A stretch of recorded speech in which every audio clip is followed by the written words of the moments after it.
안녕하세요. 저는 반려견 나비와 함께 살고 있는 노인입니다. 나이가 들어갈수록 혼자인 시간이 늘어가는데요. 사연 채널이 저의 적적함을 잘 달래주고 있네요. 사람들마다 다 갖고 있는 이야기며 살아온 세월이 다 다르다는 것은 알고 있었지만 이토록 다른 줄은 몰랐습니다. 그렇기에 감회가 새롭고 또 같이 웃고 슬퍼하며 감상하고 있네요. 그리고 이 감상의 기쁨을 저만 누리기엔 아까워서 동네 친구들에게도 소개해주고 있습니다. 그런 제가 오늘은 제 이야기를 마음속에서 끄집어내볼까 하는데요.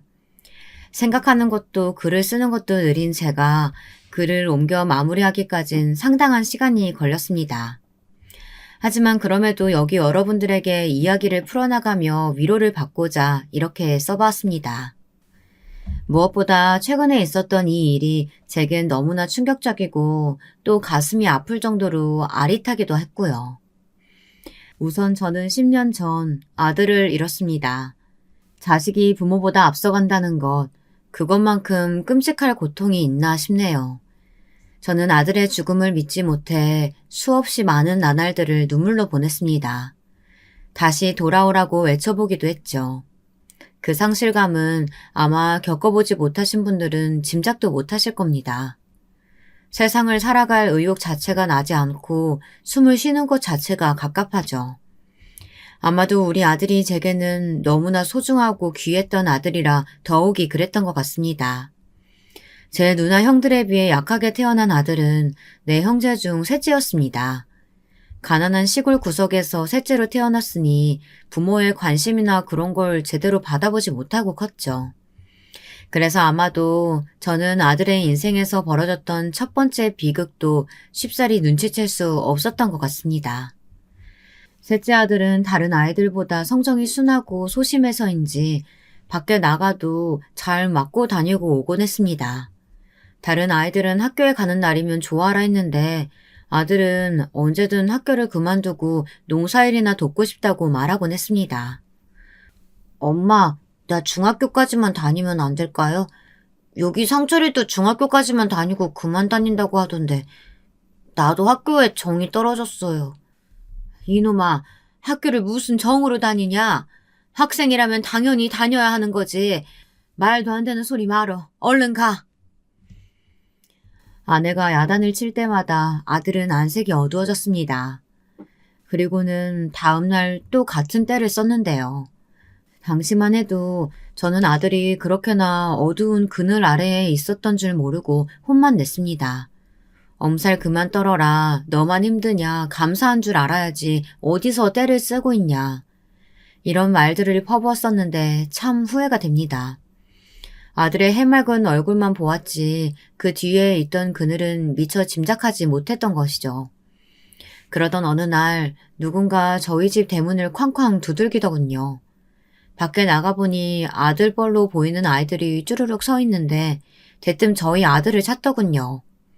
방에서 오들오들 떨며 이불을 뒤집어 쓰고 공부를 하고 있는 아들을요. 선재 보고 싶어서 왔습니다. 아저씨, 선재 안에 있죠? 그래, 잠시만. 어딘지 껄렁해 보이는 아이들과 우리 아들이 친구라는 게 믿기 힘들었지만 일단 아들을 불렀죠. 근데 삽시간에 어두워진 아들의 표정이 보이더군요. 마치 엄청난 공포의 현장을 목격한 듯 하얗게 질려 손과 발을 부들부들 떨고 있었습니다. 말릴까 했지만 그럼에도 슬리퍼를 질질 끌며 밖으로 나간 아들은 그날 밤 아주 늦게 들어왔습니다. 불빛 속에 드러난 아들의 얼굴을 보고 저희 부부는 기겁해 그만 비명을 지르고 말았고요.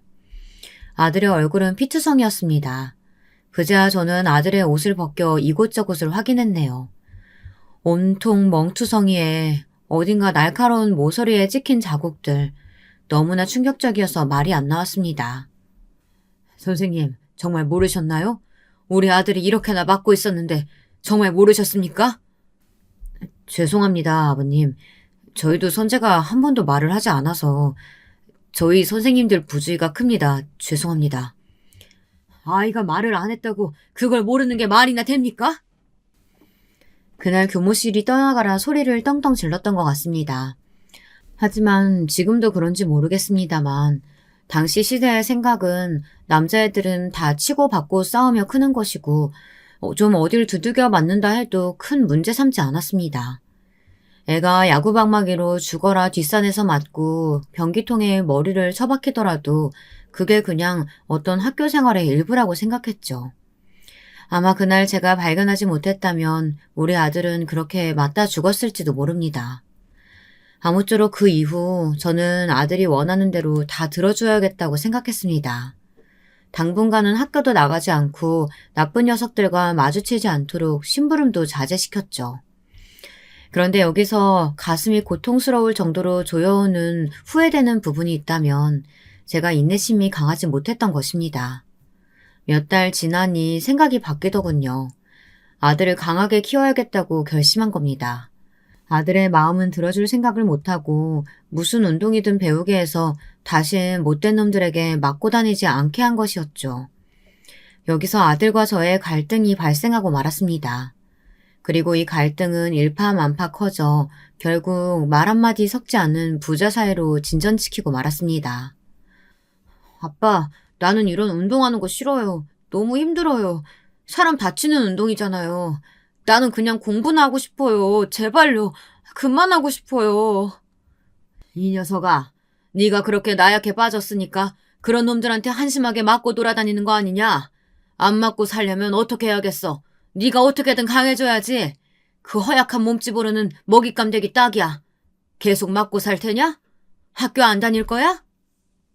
복싱장에 다닌 지 한 달도 채 안 돼요. 아들이 저렇게 애걸복걸하며 부탁하더군요.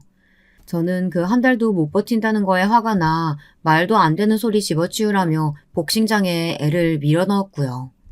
그뿐만이 아니었죠. 졸려하는 아이를 잠도 못 자게 하고 하루 팔굽혀펴기며 윗몸 일으키기 등 온갖 운동을 시켰습니다. 아들이 하도 힘들어 죽으려고 하니 나중에 아내가 그런 저를 보고 한 소리 하긴 했지만 전 이게 당시 아들을 지키는 방법이라고 생각했습니다. 분명 더 현명한 방법이 있을 텐데요. 부끄럽기만 합니다. 아이 교육이라는 건 아예 몰랐던 그 시절의 제가요. 그러다 사건이 발생하고 말았습니다. 아마도 위태로웠던 부자 간의 갈등이 이 계기로 폭발하게 된 것 같습니다. 아들이 당시 좋아하던 수학 문제집을 제가 모르고 버리고 말았는데 아들이 이것을 두고 신경질을 조금 내자 저는 아들의 뺨을 때렸고 아들은 여기에 상처를 받아 그대로 집을 뛰어나가고 말았습니다. 조용하고 수긍하는 게 가장 익숙했던 우리 아들이 가출이라니. 너무 놀란 마음에 아들을 밤새 찾아다녔지만 아들은 보이지 않았습니다. 당신이 너무했어요. 왜 그러니까 그렇게 애 뺨을 쳐요. 고작 이제 중학생인 애를. 애가 좋아하는 게 공부뿐이라는 거 몰라요? 한숨이 푹 나왔죠. 아들은 공부 말고는 좋아하는 게 없었을 정도로 책을 참 좋아했습니다. 저는 그런 아들이 사실 못마땅해 했고요. 허약한 아들이 더 허약해지지 않도록 책은 좀 멀리하게 하고 싶었습니다.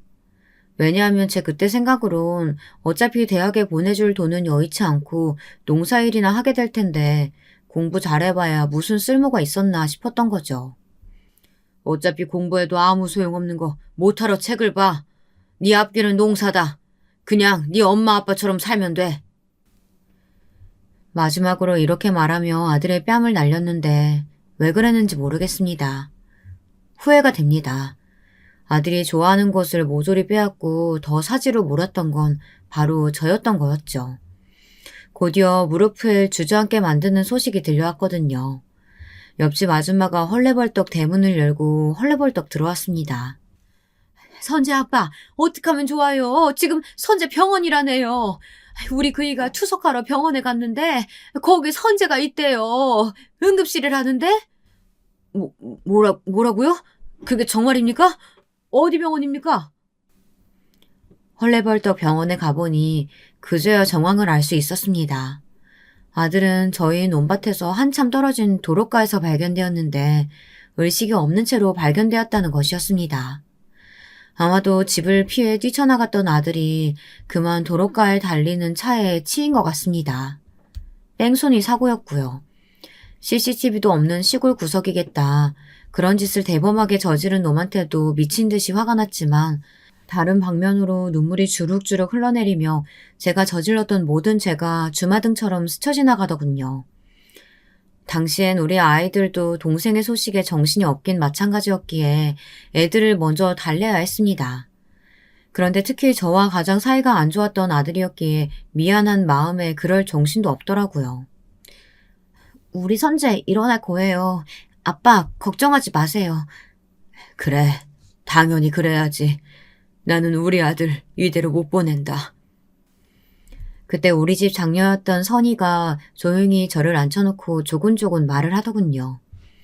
이 말도 귀에 잘 들어오지 않았지만 저는 그 희망 하나를 붙들고 버티는 수밖에 없었습니다. 일도 나가지 못했죠. 아들 곁에 붙어있느라고요. 창문 너머 활기찬 얼굴로 제 부모와 이야기를 나누고 있는 아이들을 보면 그렇게나 부러웠습니다. 우리 선재가 일어나면 나도 이렇게 해줘야지.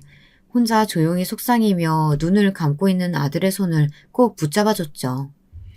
아들이 제 손을 잡고 눈을 뜨길 바라면서요.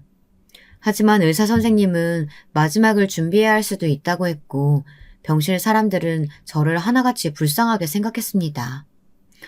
아이고, 애 아빠가 애 곁을 못 떠나네. 어쩌면 좋아. 애는 오늘 내일 하는데 말이야. 저는 기도했습니다. 제발 살려달라고. 애가 살아날 수만 있다면 무슨 짓이든 하겠다고요. 그런데 기적 같은 일이 일어났습니다. 하늘은 저의 신은 그때 이런 생각을 하셨던 걸까요? 아직 아들을 걷어댈 때가 아니라고요. 아직 이 아이가 너무 어리고 가엾고 안쓰러우니 조금의 생을 더 허락하신 걸까요? 아빠, 선재 눈 떴어요, 아빠. 큰애의 말에 허겁지겁 잠을 쫓아내고 보니 아들이 멍하니 눈을 뜬 채 천장을 보고 있었습니다.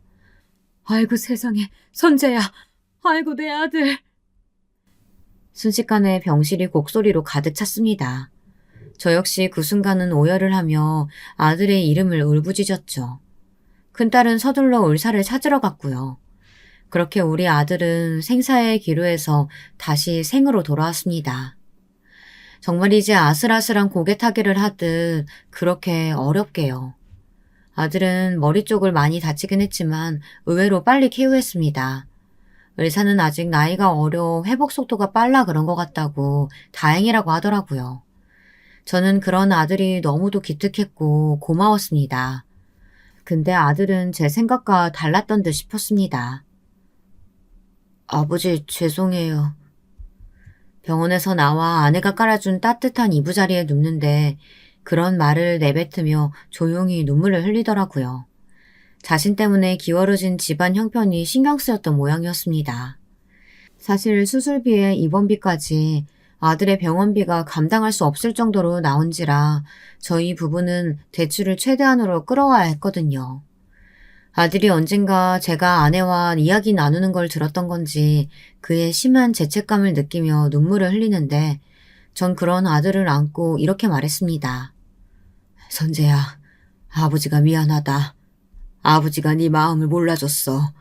네가 그동안 나 때문에 얼마나 답답하고 아팠겠니. 미안하다. 그러자 아들은 제 말에 놀란 듯 저를 한번 슬쩍 올려다보더군요. 살면서 자식에게 사과를 한 적이 한 번도 없었으니 그랬었겠죠. 저희 때 아버지들은 다 그렇지 않습니까? 자식에게 사과하는 법을 모르고 항상 위에서 군림하려고만 들었죠. 제 아버지도 그러셨고요. 근데 저는 달라지고 싶었습니다. 제가 사지로 몰아넣은 우리 아들, 다시 제 손으로 활기를 되찾게 해주고 싶었습니다. 마음껏 웃고 마음껏 공부하고 아들이 하고 싶은 건 다 하게 해주고 싶었어요. 그 후 아들은 저희의 바람처럼 강하고 건강해졌습니다. 검정고시를 보고 그토록 하고 싶은 공부를 열심히 하더니 믿을 수 없는 결과를 이뤄냈어요. 놀라지 마세요. 바로 최고 명문대 의대에 떡하니 합격해버렸답니다. 그것도 장학생으로요. 아들이 그 순간 얼마나 자랑스럽던지요. 주변에서 선재 아빠 아들이 대학 가서 좋겠다고 하는 칭찬부터 아들이 그렇게 자신이 원하는 것을 기어이 해냈다는 사실이 그 근성이 너무나 자랑스러웠습니다. 대학을 합격한 그 순간에도 우리 아들은 애비를 위하는 말을 하더라고요. 아빠, 학비 있잖아요. 장학생이니까 학비는 걱정 안 하셔도 돼요. 생활비나 이런 것도 제가 다 책임질 수 있어요. 저 아빠 아들이잖아요. 저 믿어주실 거죠? 아들은 공부를 하면서도 돈 걱정을 했을 겁니다. 혹여나 자신이 대학을 가서 집안이 어려워지면 안 되니 더 죽기 살기로 공부했을 겁니다. 4년 장학금을 받기 위해 밤낮 가리지 않고 코피를 흘려가며 했을 터였을 거예요. 이미 자신 때문에 기울어진 집안이었으니 더욱 짐이 되고 싶지 않았겠죠. 그 마음을 고스란히 느낄 수 있었던 저는 그저 우리 아들 너무 고생했다. 이 한마디를 하며 꽉 아들을 안으며 제 마음을 전달했습니다. 그것이 무뚝뚝하고 가부장적인 아버지가 아들에게 할 수 있던 유일한 표현 방법이었네요. 그 후 아들이 서울로 올라가 의사가 되기 위한 과정을 성실히 밟으며 보내는 동안 저희 부부는 다른 자식들과 함께 농사를 지었습니다. 자식이 도와주니 농사가 한결 더 수월하긴 하더라고요. 그제야 숨이 트이는 것 같았습니다. 사실 만약 다른 자식들도 대학을 가겠다고 나갔다면 돈이 더 들었을 터였죠. 이기적이지만 조금 안심이 되기도 했습니다. 특히 우리 장녀는 매일을 어깨를 주물러주며 자신의 일감 하나라도 더 받아내려고 하기도 했습니다. 자식들이 모두 착하고 건실했죠.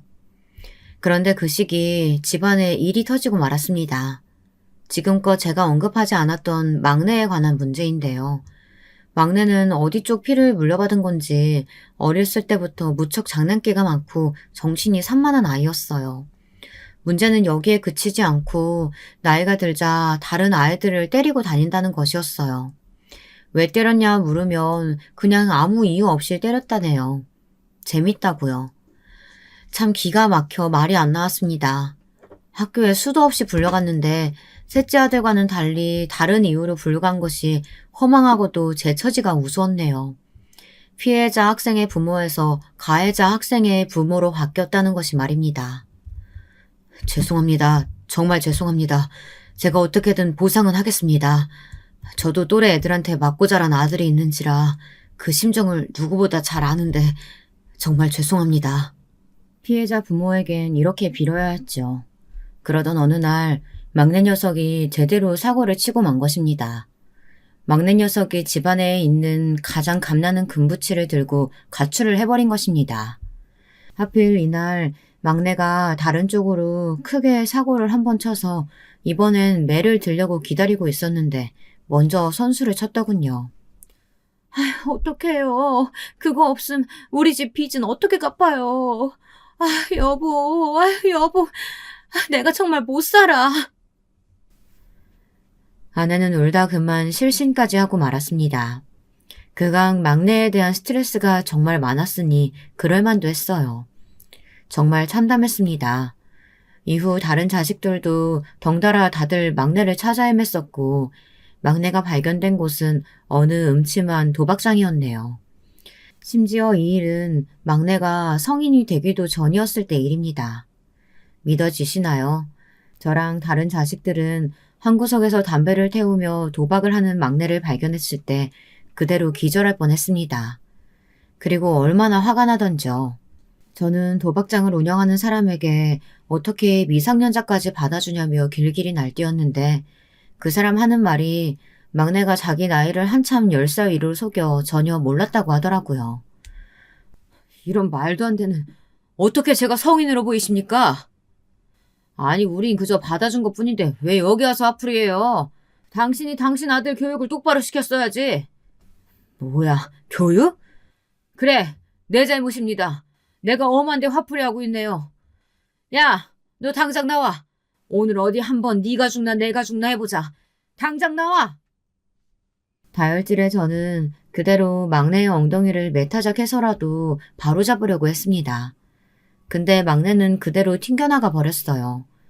매를 들자 저를 한 손으로 제압하더니 장독대 쪽으로 던져버리더군요. 한마디로 제 부모를 지 손으로 후려 갈긴 겁니다. 그러더니 막내는 그 길로 집을 떠나 몇 년 동안이나 돌아오지 않았죠. 저나 아내가 전단지를 돌리고 해봤자 소용이 없었습니다.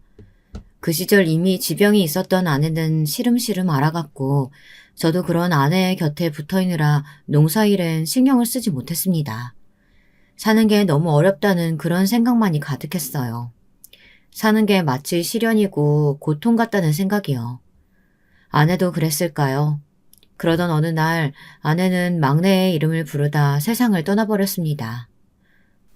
여보, 우리 막내 막둥이 꼭 찾아와줘요. 우리 아들 당신이 책임지고 내 부탁 들어줄 수 있죠? 나 당신한테 뭐 부탁한 적 없으니까 이 부탁만은 꼭 들어줘요. 부탁합니다. 아내는 마지막 쓸쓸하게 그 한마디를 남기고 작은 반 한켠에서 죽음의 길로 천천히 멀어져 갔답니다. 아내가 떠난 마지막 날을 아직도 전 잊을 수가 없네요.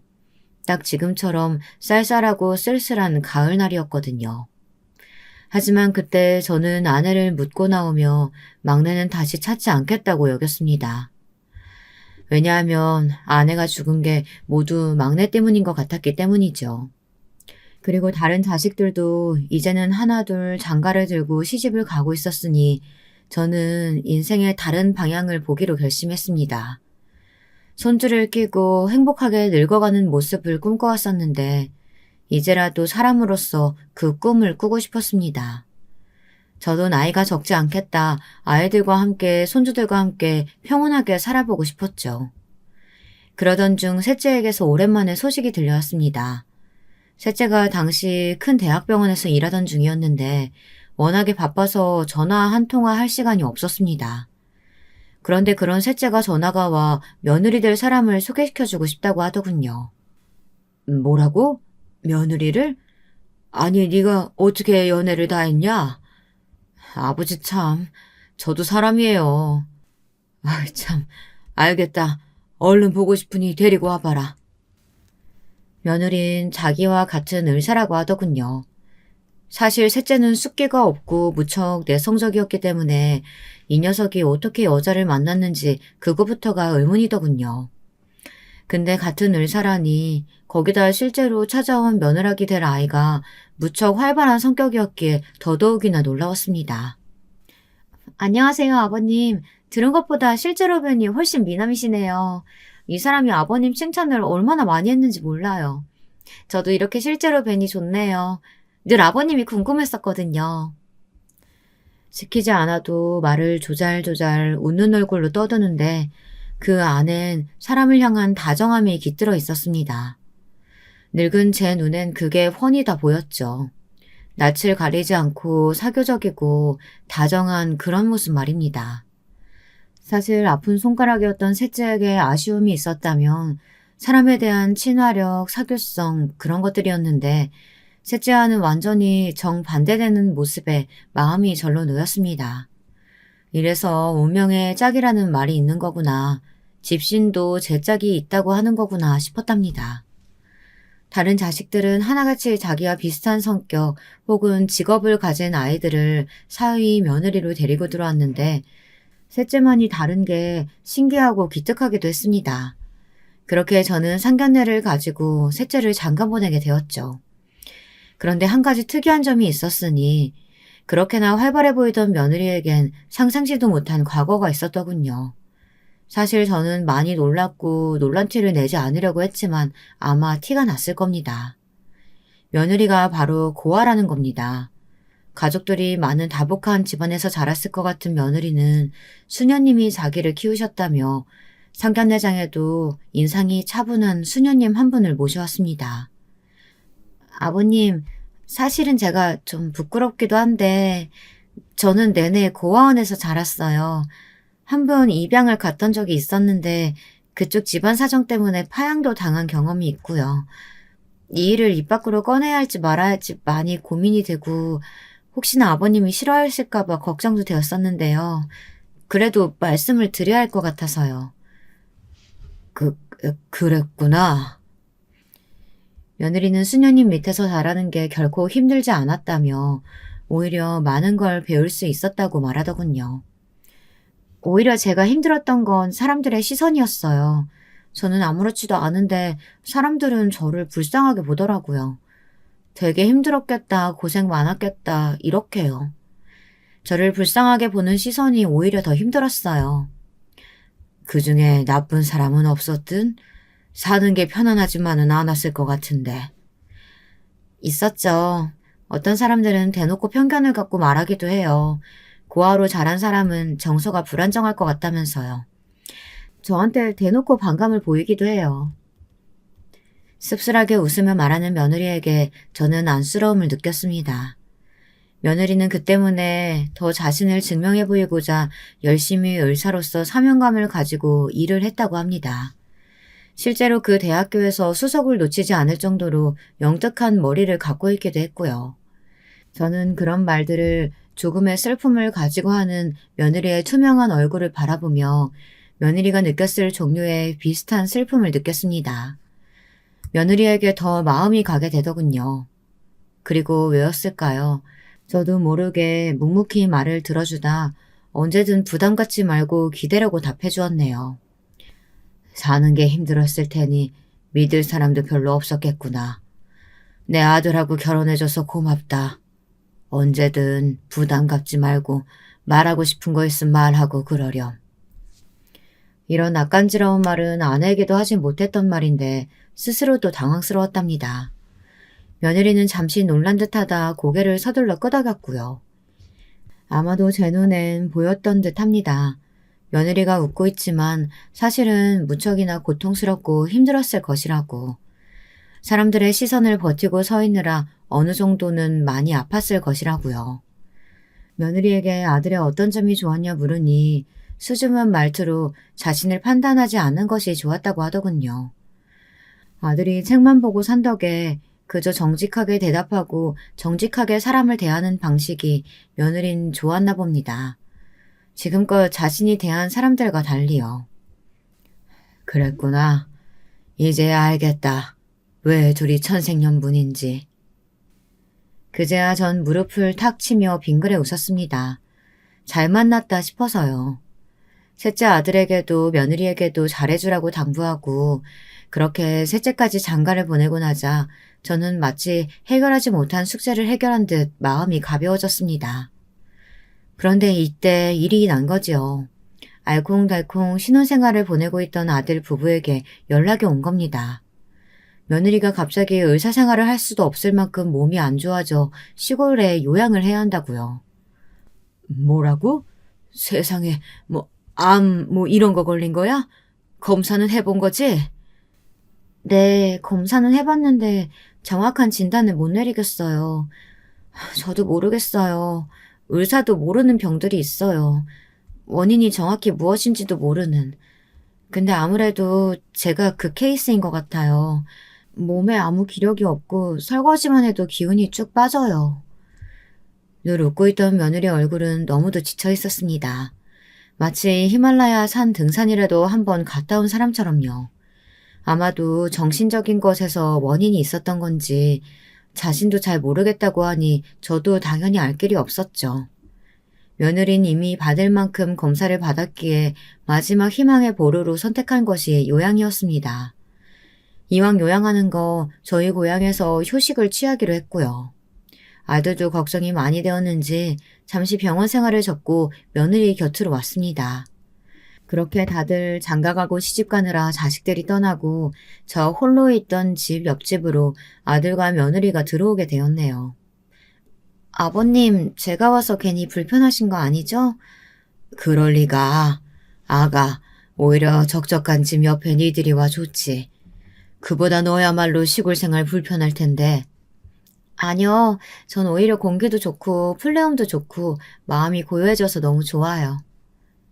다행히 며느리는 시골 생활을 좋아했답니다. 자기와 너무 잘 맞는다고 유년 시절을 보낸 제 아들이 부럽다고 하더라고요. 어느 날이 갈수록 말라가는 며느리가 너무 걱정되었습니다. 금방이라도 죽을 것처럼 파리한 안색을 보고 동네 사람들도 한두 마디씩 할 정도였거든요. 아가, 내가 이거 한약방에서 지어온 건데 이런 게 효과가 있을지 모르겠지만 한번 먹어봐라. 지금 뭐 딱히 약도 없고 수도 없으니 먹어보고 안 좋으면 버리고 괜찮으면 먹어봐. 어머나, 아버님이 직접 지어오셨어요? 아휴, 감사해라. 시골 생활하는 동안 전 며느리가 걱정돼 한약방에 가서 한약도 지어오기도 하고 언제는 함께 산책을 하기도 했어요. 그러면서 점점 서로의 마음을 열게 된 것 같습니다. 저도 그렇고 며느리도 서로가 편안했죠. 거기다 놀랍게도 며느리는 제가 쥐어준 한약을 먹고는 조금씩 기력을 되찾아갔습니다. 자신도 놀라운지 한 번씩 깜짝깜짝 놀라곤 했어요. 그러다 제게 고맙다고 말하기도 했어요. 해준 것도 없는데 고맙기는. 아니다. 그나저나 아파서 어쩌니. 아니에요. 이대로라면 저 금방 일어날 수 있을 것 같아요. 저 지금도 아버님이랑 이 산책길 아무렇지 않게 걷고 있잖아요. 예전에 서울에 있었을 때 동네 슈퍼 가는 것도 힘들어서 헥헥댔는데요. 아버님이 제 정신적 기둥이 되어주시는 것 같아요. 아유, 그런 거창한 말을. 아니다. 그냥 나는 할 수 있는 걸 해주는 것뿐이야. 아버님은 모르시죠? 그게 참 따뜻하고 사람을 힘나게 해요. 며느리와 이때 나누었던 대화가 아직도 생생합니다. 며느리는 저와 이름 모를 풀들을 사진 찍고 구경하며 이때 많은 위로를 받고 치유를 받았다고 했습니다. 참 이상하죠. 저 원래 제 얘기, 제 감정 표현 다른 사람에게 잘 못하거든요. 아가 네가? 네. 의외시죠? 근데 저 의외로 들어주긴 잘 들어주고 제 얘기는 못해요. 근데 아버님께는 말이 술술 나와요. 어리광도 부리고 싶고 투정도 부리고 싶고 화나는 일 있으면 짜증도 내고 싶고요. 제가 애기가 되나 봐요. 아버님 앞에서. 제 앞에서 아이가 되고 싶다는 며느리의 눈에 눈물이 그럭 맺혔습니다. 저는 못 본 척했지만 참 안쓰러웠죠. 우리 아들만큼이나 속이 여린 아이구나 싶어서요. 그리고 가만 보니 셋째 아들도 못 본 사이 사회성이 늘었더라고요. 동네 사람들 일거리를 도와주기도 하고 제게 말도 잘 걸고요. 옛날엔 늘 말을 붙이는 쪽이 저였다면 이젠 자기가 먼저 상도 차리고 어엿하게 밥도 할 줄 알더군요. 아마도 며느리의 덕이었을 겁니다. 며느리가 몸소 알려준 거겠죠. 우리 아들 사람 만들어줘서 고맙다. 네? 아버님 무슨 그런 말씀을 하세요. 진짜야. 공부만 할 줄 알지 사회성이라곤 쥐뿔도 없던 내 아들 사람 만들어줘서 이렇게 다정하게 만들어줘서 고맙다. 아가 부모도 못한 걸 네가 해냈구나. 말을 하면서도 저도 모르게 눈물이 고였는데요. 옛날 아들의 어린 시절이 생각나서였습니다. 정이 어느덧 많이 쌓였는지 아들과 며느리가 시골을 떠나고 나서도 저는 이 둘과 함께 했던 생활이 너무도 그리웠답니다. 문득 기억도 나고요.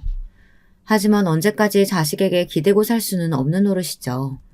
저는 또 저 나름대로 촌 늙은이로 사람들과 복작복작하게 살아가며 스스로 마음을 추스리고 있었답니다. 그러다 가슴 아픈 소식을 듣고 말았네요. 다름 아닌 막내 소식이었습니다. 지방에서 깡패들과 시비가 붙어 몸싸움을 벌이다 칼을 맞아 세상을 떠났다는 소식이었습니다. 아들의 시신을 확인하고 나오는데 먼저 아내의 유언이 생각나더라고요. 막내를 찾아달라는 유언이었는데 그것을 지키지 못했다는 생각에 황망한 마음을 감출 길이 없었습니다. 떠올리긴 했지만 굳이 찾으려 하지 않았던 것이 죄스럽기도 했고요. 아무리 내 손을 떠난 자식이라고 해도 최선을 다해봤어야 하는데 시간이 지나면 자연스레 집으로 돌아올 거라 여긴 게 이런 결과를 낳게 했네요. 아내의 장례를 치른 지 오래 지나지 않아 아들의 장례를 치르고 나니 뭐랄까요. 사람이 무기력해지고 힘이 없어지더라고요. 죄책감이 너무 컸던 것 같습니다. 잠이 들면 막내 아들이 꿈에 나와 제게 말했어요.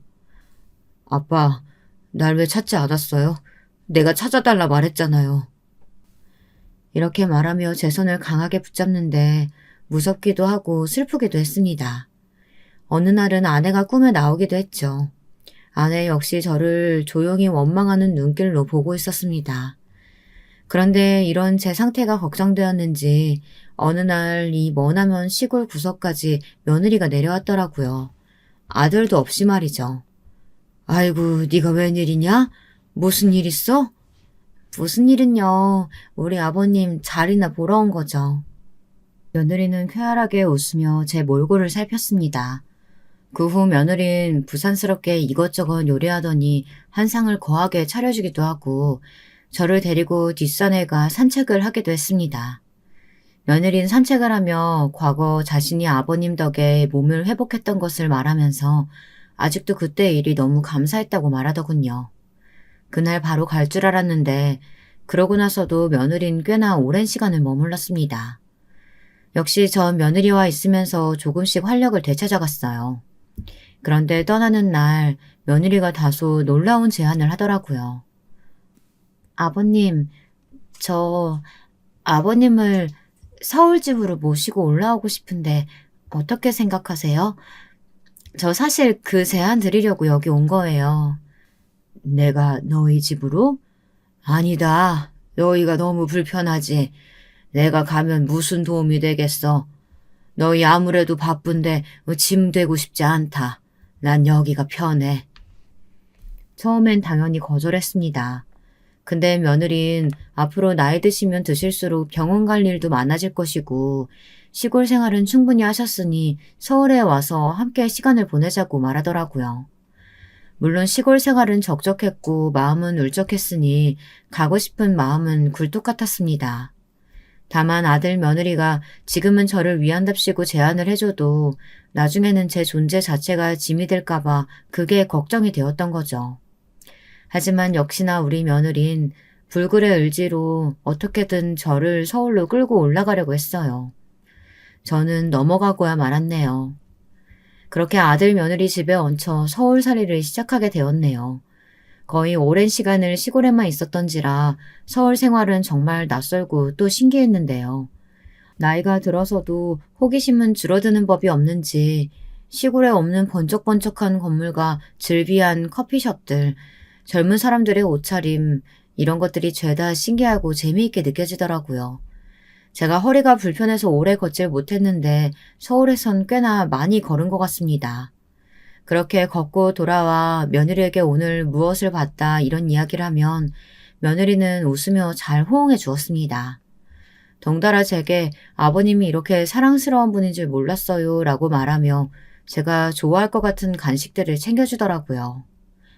아버님, 이거 저번에 아버님이 맛있다고 해서 사와봤어요. 서울은 시골과는 달리 먹거리도 넘쳐나 먹을 것도 참 많았는데요. TV에서만 보고 안 먹어본 음식도 많았습니다. 태국 음식이나 인도 음식부터 시작해 빵 종류도 다양했죠. 빵을 좋아했지만 잘 먹진 않았는데 서울에 와서는 식성도 달라졌어요. 그 과정을 통해 저는 한 번의 상실을 딛고 또 일어서게 됐답니다. 우리 며느리는 제가 좋아진 걸 보고 그 누구보다 기뻐해 주었답니다. 제 건강검진이며 이런 것들을 손수 챙겨준 것도 며느리예요. 물론 아들 녀석도 저를 많이 챙기려 들긴 했지만 의사생활과 더불어 하고 싶은 사업이 있다며 틈틈이 미국으로 가게 되어 많이 보지 못했답니다. 그런데 이때 아들이 미국으로 가는 것을 말렸어야 했는데 아직도 후회를 합니다. 그렇게 서울에 와서 손주도 보고 오순도순 사느라 저는 시간이 어떻게 흘러가는지도 모르고 지나간 것 같아요. 뒤돌아보면 너무 빠르게 흘러갔다 싶을 만큼 아쉽고 또 아쉬운 시간입니다. 왜냐하면 그 뒤 제게 일어난 또 한 번의 상실은 정말 저를 주저앉게 만들었거든요. 어느 날 산책을 갔다 왔더니 며느리가 엉엉 울고 있었고 분위기가 심상치 않았습니다. 무슨 일이냐? 무슨 일 있어? 제 말에 며느리는 한참 있다 더듬더듬 말을 이었습니다. 그이가 미국에서 교통사고로 크게 다쳤다고 해요. 심지어 아들은 상황이 좋지 않다고 했습니다. 다급히 며느리와 함께 처음 미국이란 땅으로 가 상태를 확인했지만 이미 너무 늦어 있었습니다. 아들의 담당 외국인 선생님이 뭐라고 말하는데 영어를 알아들을 수 없더군요. 저 양반이 도대체 뭐라는 거냐? 영어니까 알아들을 수가 없어. 어떡하면 좋아요? 아버님, 우리 그이 살 확률이 낮아요. 저는 어떻게 살아야 해요? 생존율이 15% 정도래요. 저 역시 그 15라는 숫자가 너무나 두렵고 무서웠습니다. 며느리를 한번 살린 것처럼 아들도 어떻게든 살려내고 싶었죠. 하지만 사람의 몸이 한번 으깨지고 부서지면 어떻게 이겨내기가 너무나 힘들더라고요. 인간이 이렇게나 약한 존재라는 것인지 뼈저리게 깨달았습니다. 아들은 모든 치료를 다 동원했지만 결국 원래의 얼굴을 잃고 병자가 되었습니다. 우리 아들 얼굴이 많이 상했네. 얼굴이 참 잘생겼었는데. 그때 아들은 힘겹게 숨을 쉬며 제 손을 붙잡았습니다. 마지막인 것을 직감했던 것 같아요. 눈물이 흘렀습니다. 아빠, 나 이제 엄마 곁으로 갈 때가 된 것 같아요. 가서 엄마 보고 동생 보면 잘 지내왔다고 얘기할게요. 그래, 고맙구나, 우리 아들. 고생 많았다. 아빠 아들이어서 고마웠어. 아들과 저는 이런 대화를 주고받고 세상을 떠났습니다. 그리고 아들은 장기기증 신청자였기에 세상을 떠나면서 다른 이들에게 생명을 주고 떠났습니다. 참으로 아름다운 선택이었죠. 우리 그이가 끝까지 사람을 살리고 갔네요. 평소 한국에 있을 때도 기부를 많이 하던 아들이었는데 마지막 순간까지 그렇게 숭고하게 떠나고 말았습니다. 장례를 치르고 며느리와 저 단 둘이 집에 들어서는데 저희는 유품을 정리하지 못하고 엉엉 울었습니다. 겨우 유품을 정리하고 나자 며느리는 고요한 거실의 침묵을 깨고 울먹이며 말하더라고요. 여기서 아버님까지 떠나면 저 정말 못 살아요. 같이 살아주세요, 아버님. 며느리는 무조건 함께 살아야 한다고 주장했습니다. 그땐 저도 며느리가 힘드니 어린 손주들이라도 챙기기 위해 당분간이라도 같이 살아야겠다 생각했어요. 솔직한 말로 저도 며느리가 필요했고요. 아들을 추억하고 그 추억을 이야기할 수 있는 며느리가 옆에 있다면 그나마 상실감이 달래질 것 같아서요. 그만큼 고통스러웠습니다. 하루에도 몇 번씩 이 부질없는 목숨 그냥 아들을 따라 버리고 싶었습니다. 1년간 저는 며느리 손이 하나라도 덜 가게 하려고 손주들 학교 가는 걸 챙겨주며 마음을 추스리려 했습니다. 그러다 1년쯤 지나자 저는 슬슬 며느리 곁을 떠나야겠다고 다짐했어요. 왜냐하면 며느리 나이가 창창하고 충분히 재혼할 수 있었기 때문입니다. 처음엔 며느리의 슬픔이나 저의 슬픔이 너무나 강했기에 그 부분을 고려하지 못했어요. 하지만 어린 손주들을 챙기다 보니 이 아이들에게도 아빠가 필요하겠다는 생각이 들더군요. 할아버지, 아빠 보고 싶어. 그래? 많이 보고 싶어? 네, 너무너무 보고 싶어요. 사실 할아버지도 너무 보고 싶구나. 너무. 아이들이 이렇게 말할 땐 저도 제 아들이 보고 싶어 숨죽여 울곤 했어요. 하지만 이 소중하고 이쁜 아이들에게 아빠가 있다면 더 든든하지 않을까 하는 생각이 자꾸만 들었습니다. 며느리 역시 의사란 번듯한 직업이 있어도 혼자보단 같이 함께할 사람이 필요할 테고요. 그래서 말하기 힘들었지만 2년 정도가 되었을 쯤 입을 뗐죠. 얘야, 이제 나도 슬슬 고향으로 돌아가 보려고 한다. 너도 이제 조금 마음 추스렸으니까 우리 둘 다 각자의 생활을 이어가자꾸나. 제 말에 며느리는 섭섭한 반응을 보였어요. 네? 아버님, 혹시 우리 아이들 챙겨주시는 게 힘드셔서 그래요? 그래도 가족인데 조금만 함께 해주시지. 어디에 있어도 가족은 가족이란다. 근데 지금은 내가 고향에 가서 쉬어야 할 듯해. 몸도 안 좋고 말이야. 제가 몸이 안 좋다고 하니 며느리는 어쩔 수 없다는 듯 배웅을 해주더군요. 며느리의 아쉬운 눈길이 강하게 느껴졌지만 애써 떨쳐내고선 버스에 올라탔습니다.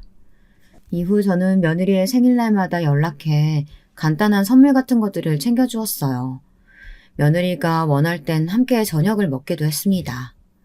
아들이 죽은 지 3년이 지났을 즈음 며느린 손주들을 데리고 시골로 내려왔습니다. 제 마음을 생각해서요. 내심 손주가 보고 싶어도 쉽사리 눈치가 보여 연락할 수 없었는데 그런 며느리에게 고맙고 또 고마웠답니다. 시골로 내려온 며느리 손에는 늘 바리바리 무언가가 들려 있었죠. 아버님, 건강 잘 챙기셔야 돼요. 알겠죠? 이거는 제가 준비해온 건강식품들인데 몸에 좋대요. 다 드시면 또 제가 챙겨드릴게요. 정말이지 딸 같은 며느리였습니다. 아들이 없었기에 제게 이럴 책임도 의무도 없었지만 쌓였던 정 하나로 딸같이 굴며 잘해주었습니다. 오죽하면 저희 장녀아이가 며느리가 대단하다고 칭찬했을 정도였으니 말 다 했죠. 사실 아들을 잃고 초반엔 며느리와 얼굴을 마주보고 앉아있으면 어쩔 땐 아들 생각이 나서 마음이 슬퍼지기도 하고 어쩔 땐 이렇게라도 가족으로 묶여있어 다행스럽기도 하고 그랬습니다. 그런데 시간이 지날수록 며느리가 재혼해서 얼른 행복해졌으면 좋겠더라고요. 그래서 어느 날은 마음을 먹고 말했습니다. 얘야, 나는 네가 시기 놓치지 말고 재혼했으면 좋겠다. 너도 아직 젊고 아이들 키우기에도 그게 좋지 않겠니? 그러니까 절대 나 신경 쓰지 말고 좋은 사람 있으면 재혼해라. 근데 며느리의 눈에 갑자기 눈물이 고이더군요. 며느린 재혼을 생각도 해보지 않았다고요. 제게 이런 말을 들은 것이 약간 서운하다고 하더군요. 아마도 며느린 저에게 많이 의지했던 만큼 저와의 관계가 끝날까 두려워하는 것 같았습니다. 아가, 너도 내 딸이라 다름이 없기 때문이야. 오직 네가 행복해지기만을 바라는 마음으로 이야기하는 거란다. 아버님, 저는 아직 생각 없어요. 이런 얘기하지 마세요. 며느린 칼 같은 태도로 선을 그어버렸습니다. 그리고는 손주들을 데리고 다시 서울로 돌아갔는데요.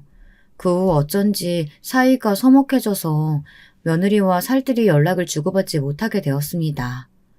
하지만 저는 아들을 사랑하는 만큼 아들도 이를 원할 거라고 여기며 하늘에 대고 아들에게 중얼거렸답니다.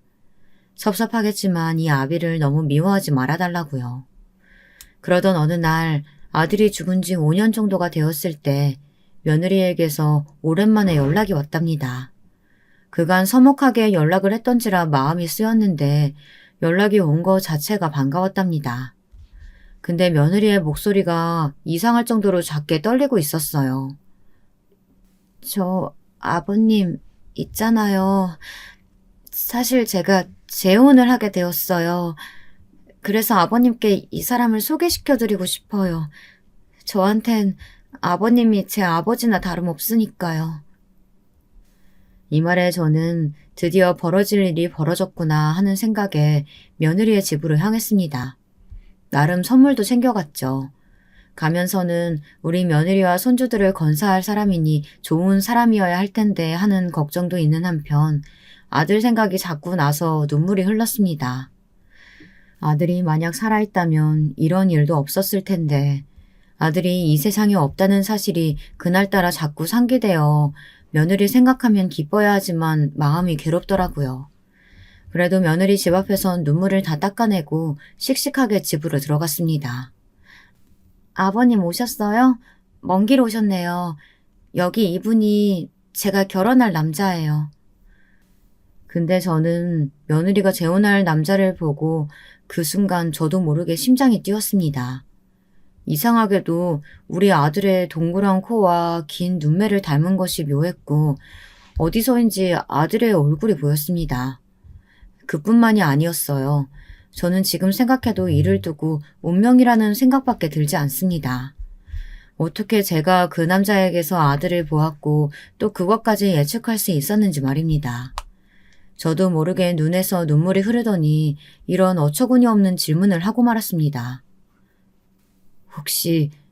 혹시 말이다. 이분 우리 아들의 장기를 기증받았던 사람이니? 그 순간 며느리의 눈이 동그랗게 커졌습니다. 며느리는 그제야 울음을 터뜨리며 말하기 시작했습니다.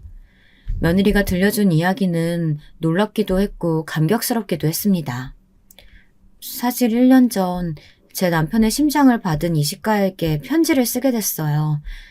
과연 제 남편 심장이 잘 뛰고 있을지 늘 궁금했어요. 그래야 저도 보람을 느낄 수 있을 것 같았고 나중에 남편을 보아도 떳떳할 수 있을 것 같았어요. 그러다 이분과 직접 만남을 갖게 되어 확인을 하게 됐는데 사이가 이렇게나 발전이 될 줄은 몰랐어요. 아버님, 부끄럽고 또 죄송합니다. 아니다. 그게 왜 죄송할 일이야. 축하할 일이지. 내 아들의 심장이 이분에게서 잘 뛰고 있다니 너무 다행이구나. 다행이야. 우리 아들이 너무나 기뻐하고 있을 것 같구나. 괜찮다면 내가 한번 안아봐도 되나요? 아들에 대한 사무치는 그리움이 탁 터져 눈물이 줄줄 새고 있었지만 어딘지 모르게 꽉 막혀있던 가슴이 뚫린 것처럼 속이 편안해졌어요. 저는 곧바로 다가가 제 아들의 심장이 뛰고 있는 그 남자를 껴안으며 말했습니다. 살아있어줘서 고맙다고요. 그 남자도 똑같이 눈물을 흘리며 고맙다는 말을 반복했습니다. 그날 내내 저는 우리 아들을 껴안는 듯 비슷한 체격의 그 남자에게서 저는 아들을 향해 미처 못했던 사랑한다는 말도 함께 얹어 속삭였죠. 나중에 며느리에게서 유가족과 이식자 간 서신을 주고받을 수 있게 된 이 법이 만들어진 지가 얼마 안 됐다고 들었습니다. 참 안타까운 소식입니다. 그 전에 장기 이식을 받으신 분들도 많을 텐데 아마 그간 많이 답답하셨을 것 같습니다. 복이 많은 사람인 저는 이 놀라운 인연으로 며느리도 행복해지고 제가 그토록 염원하던 아들과의 만남을 그날의 만남을 통해 달래진 듯 위안을 받았으니 요즘은 하루하루 평안한 하루입니다. 지금까지 들어주셔서 감사하고 마지막으로 저희 아들의 영혼을 위해 기도해 주신다면 너무나 감사하겠습니다. 여러분, 두 번째 사연 시작하기 전에 좋아요, 구독 꼭 눌러주실 거죠? 그럼 두 번째 사연 바로 시작합니다. 원래 저는 저녁이 되어도 더위도 잘 타고 땀도 많아 줄줄 흐르곤 했는데 요즘에야말로 맛이 나는 것 같습니다. 거기다 최근에 있었던 좋은 일도 한몫했는데요. 자랑 삼아 여러분들에게 들려드리기 위해 이렇게 글을 쓰게 되었어요. 부디 여러분들께서 재미있게 들어주시면 좋겠네요. 저는 어린 시절 아버지를 일찍 보내고 엄마가 국밥집에서 일을 하시며 저와 동생을 키워주셨어요. 아버지께선 꽤 갑작스레 암이 발견되어 떠나게 되셨는데 어린 시절이라 잘 기억은 안 나지만 장례식 날 슬퍼하시던 엄마의 얼굴이 아직도 기억에 선연해요. 엄마는 저와 동생을 끌어안으며 앞으로 어떻게 살아가야 하니 하고 벽에 대듯 허망한 목소리로 말씀하셨는데 그 처연하던 눈빛이 가슴 아팠던 것 같아요. 저희 친정어머니는 정말로 저희들을 키우시기 위해 많은 고생을 하셨어요. 안 해본 일이 없다 하실 정도로 청소일부터 시작해서 설거지일, 서빙하는 일, 가사 도우미 일까지 돈이 되는 일들은 모두 하셨던 것 같아요. 그럼에도 늘 집에 오시면 아이고 우리 딸들 잘 있었어? 알아서 밥도 잘 챙겨 먹고 다 컸네 다 컸어 하시며 웃으며 들어오셨습니다. 엄마, 나 오늘 학교에서 쪽지 시험 100점 받았어. 미영이 밥도 내가 챙겨주고. 그랬어? 잘했네 우리 딸. 아이고 기특해라. 삶이 고단하고 피로하셨을 텐데도 엄마는 한 번도 찡그리는 법 없이 언제나 척척 뭐든 해내셨습니다. 원래부터 엄마였던 것처럼 말이죠. 그 덕분인지 저와 동생은 한 번도 어긋나지 않고 자랐습니다. 가난한 가정 형편이었지만 투정 부리지 않았고 그저 주어진 환경에 감사하며 오늘을 열심히 살았어요. 저희 엄마께서 그런 삶의 태도를 직접 보여주셨고 저희 자매도 엄마의 모습을 보다 보면 저절로 그런 마음을 배우게 되었거든요. 동생과 저 둘 다 학교에서 공부를 잘해 나중에 고등학교쯤 되었을 때는 명문대 진학을 권유하셨는데요. 저희 둘 다 당연히 학자금 대출로 대학을 갈 생각이었습니다. 물론 직장에 취직하고 나면 갚아야 하긴 하겠지만 그래도 대학을 가 좋은 곳에 취업을 하는 것이 집안을 위해 더 바람직한 길이라고 생각했으니까요. 그런데 어느 날 엄마가 저를 불러다 놓고 놀랄 만한 말씀을 하시더라고요. 엄마가 많은 돈은 아니어도 보태줄 순 있어. 이걸로 일단 입학금 내거라. 엄마가 이 돈을 모으기 위해 얼마나 아껴 쓰고 안 먹고 안 입고 하셨을지 생각이 나 그때는 통장을 보자마자 바로 눈물이 맺혔습니다. 아이고, 좋은 날 왜 울어? 아니, 그냥 엄마, 내가 나중에 꼭 좋은 곳 들어가서 효도할게. 알았지? 엄마 일도 안 하게 해줄게. 말이라도 고맙네, 우리 딸. 정말로 그때 제 목표는 얼른 자리를 잡아 엄마가 하시는 일을 조금이라도 덜어드리는 거였습니다. 그래서 대학교 시절도 놀지 않고 공부에만 매진해 어떻게든 길을 쓰고 장학금을 타며 학교를 다니셨고 졸업반 때는 조금이라도 좋은 기업에 들어가기 위해 이를 악물고 취업 준비를 했죠. 그렇게 아등바등 노력해야만 저도 동생도 엄마를 조금이라도 쉬게 해드릴 수 있다고 생각했습니다. 역시나 그 결실이 보답받았을 땐 저도 모르게 엄마를 껴안고 울고 말았어요. 엄마, 내가 원하는 곳에 합격했어. 이제 월급 받는 직장인이야. 생활비 보탤 거니까 일 확 줄여도 돼. 알았지? 이 순간만을 위해 숨가쁘게 달려온 만큼 취직에 성공했던 그 순간은 제 인생에서 가장 기쁘고 보람찬 순간이었습니다. 전쟁 같은 직장 생활이었지만 그럼에도 돈이 들어온다는 뿌듯함과 안정감이 저를 숨쉬게 해주었죠. 그런데 직장에 들어가니 동료들이 저에게 이런 지적을 하더라고요. 그게 어쩔 때는 좀 과하기도 했고요. 혜영 씨는 돈을 너무 안 쓰는 것 같아. 화장품도 잘 안 쓰고 점심도 맨날 도시락 먹고 무슨 특별한 이유가 있는 거야? 제가 절약하고 사는 게 습관이 되어서 그런가 봐요. 그래? 그래도 우리 회사 월급 적지 않은데 사고 싶은 거 없어? 옷이나 이런 거는. 제가 원래 물욕이 별로 없어요. 옷이나 머리에도 관심이 없고 저 머리도 돈 아까워서 제가 그냥 자를 때도 있는데요. 어머, 정말? 혜영 씨 신기하다. 직장 사람들은 제 말을 듣고 다들 놀라워 하더라고요. 사실 이런 반응 낯설진 않았어요. 대학교 때도 제 별명이 자칭, 타칭, 짠순이었으니까요. 워낙에 어렸을 때부터 돈을 쓰는 게 뭔가 불편하고 찜찜해서 그때부터 아낄 대로 아끼자 생각하며 사고 싶은 것도 꼭 참고 보고 싶은 것도 안 보면서 커왔는데 그게 정말 인이 바뀔 대로 박혀 성인이 되어도 그대로 유지되더라고요. 근데 대학교 때도 차비 아까워 30분 거리 걸어 다니면 저는 불편하지 않은데 친구들은 아유, 너도 참 독하다 독해. 뭐하러 걸어. 버스비 그거 얼마나 한다고. 하며 타박을 하곤 했어요. 속으로 이게 그렇게 이상한 건가 하고 어느 날은 진지하게 생각을 해본 적도 있지요. 하지만 어쨌거나 저는 돈을 절약하는 것이 마음 편했고 한 푼이라도 그렇게 절약해 통장에 쌓아놓고 가끔씩 통장 잔고 보며 웃음 짓는 게 제 삶의 낙이었는걸요. 문제는 이걸 꼭 악용해서 놀리는 사람들이 있다는 것이에요.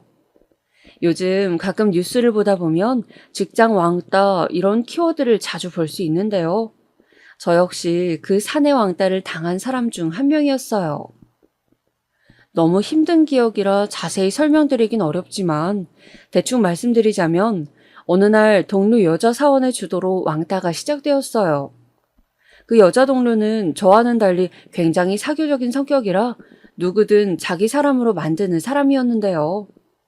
무슨 이유였는진 모르겠지만 제가 잘 꾸미지 않는 게 거슬렸던 건지 어느 날부터 동료들이 저를 친목 자리에 끼워주지 않기 시작했어요.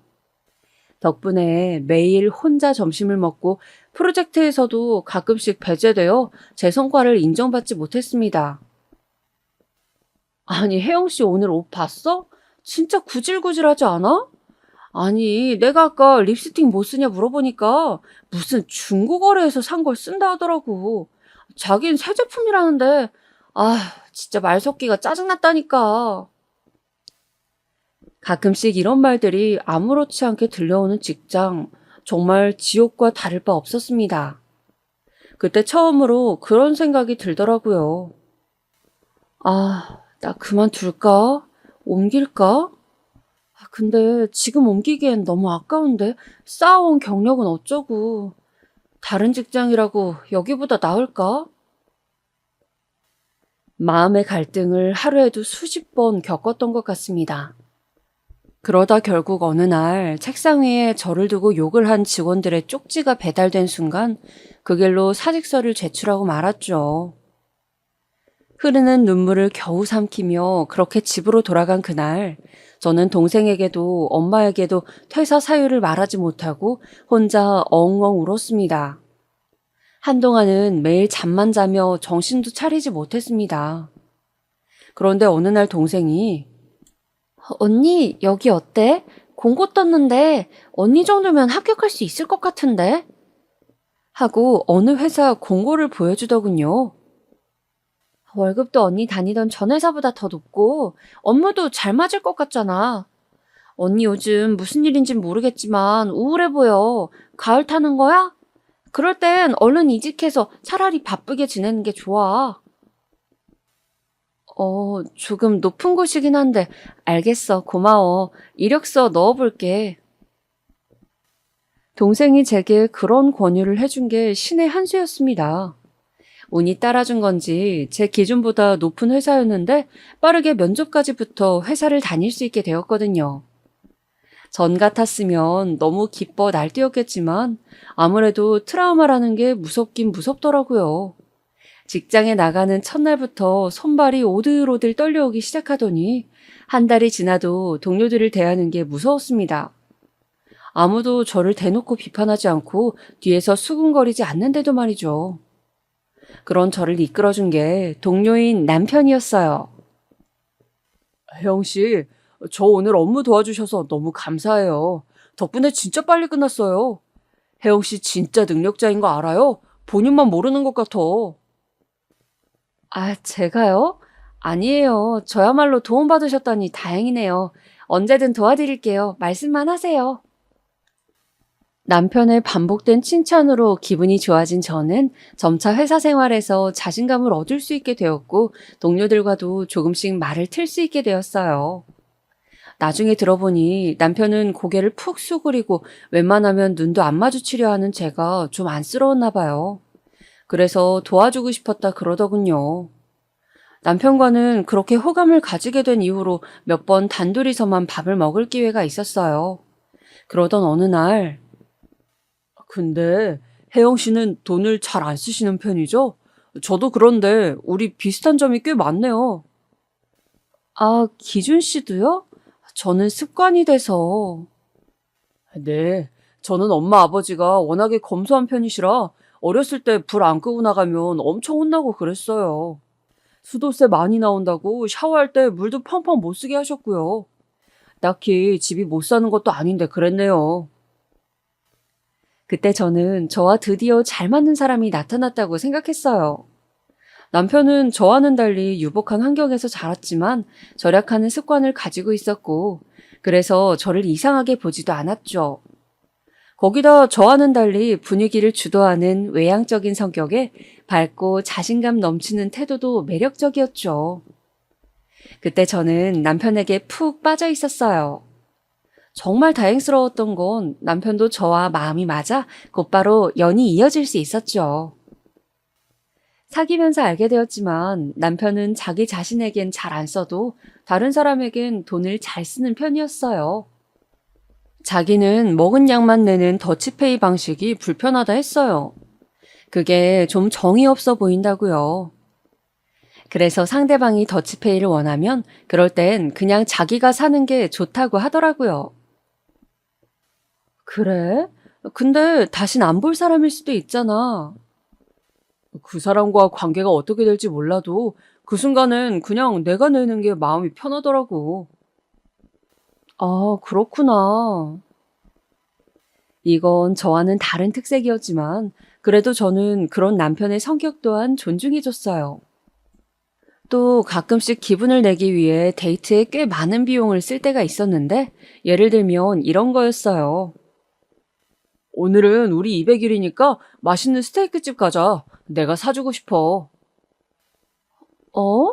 아이, 100일 1000일도 아닌데 스테이크까지? 삼겹살 집에서 구워 먹어도 되는데. 내가 사주고 싶어서 그래.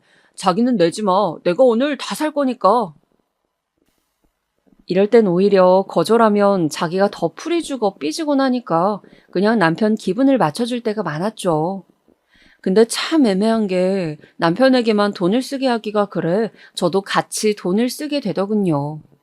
남편에게 이런 부분을 몇 번 말하고 싶었지만 괜히 저를 좀스러운 여자로 생각할까봐 그때는 말하지 못했습니다.